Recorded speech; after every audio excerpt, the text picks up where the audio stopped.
Hello everyone. Today we'll be talking about the website Optitext and virtual fabric exploration within this website. We will be talking about the process on how to create the different garments, the advantages, disadvantages, as well as solutions in using virtual fabric sampling and just the website overall. So first of all, what is Optitext and what is it used for? Optitext is a website that allows designers to design, adjust, develop 2D designs and 3D visualizations of apparel all digitally. We can talk about the specific process and the different stages in the process. So the first stage is the pattern and picking the pattern.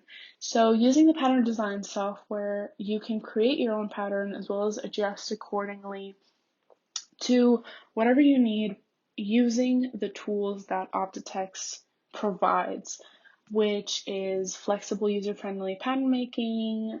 It creates, darts, pleats, multi-pleats, all of it in record time.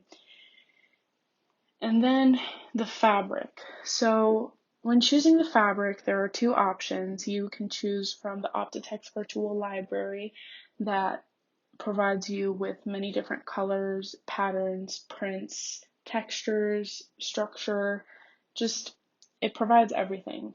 You can choose something from there and manipulate it in whichever way you want, or you can use Xtext, which is a machine specifically for you to use a physical sample and convert it into a digital sample. And with that, you can submit your own physical piece of fabric and convert it into whatever you want, manipulating its size, the print, the quality of the fabric, the color, the transparency, the structure, anything that you need.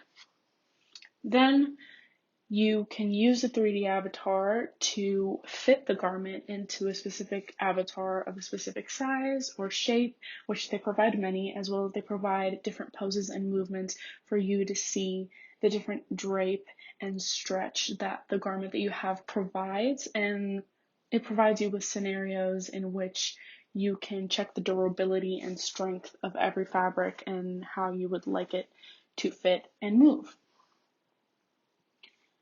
Some advantages are the ability to manipulate the fabric in any way. As I said, you, with the 3D avatars, can choose any shape and size as well as any movement and pose in order to manipulate the fabric to fit the specific way you want it to fit on the avatar or on the actual person, but obviously the digital avatar.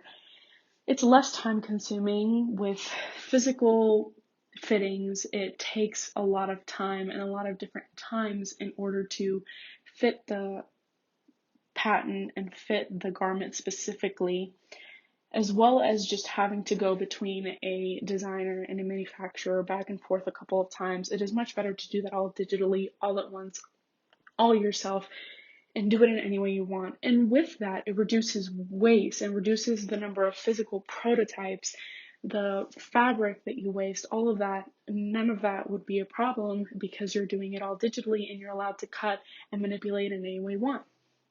Some disadvantages are obviously physical fitting to one's body. There are a lot of different shapes and sizes and heights of people, and it is going to be very hard to allow customers to trust these companies when in the past with physical fitting alone, it's been very hard to find specific garments for specific people.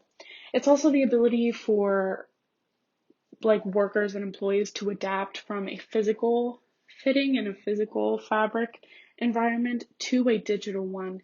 So with that, communication, finding specific people to do these things and create these garments, and also tutorials for those of us who maybe don't know how to transition from physical to the digital 3D landscape, and customize avatars for individual customers to allow more sizes and more shapes and heights in order to create a more versatile line.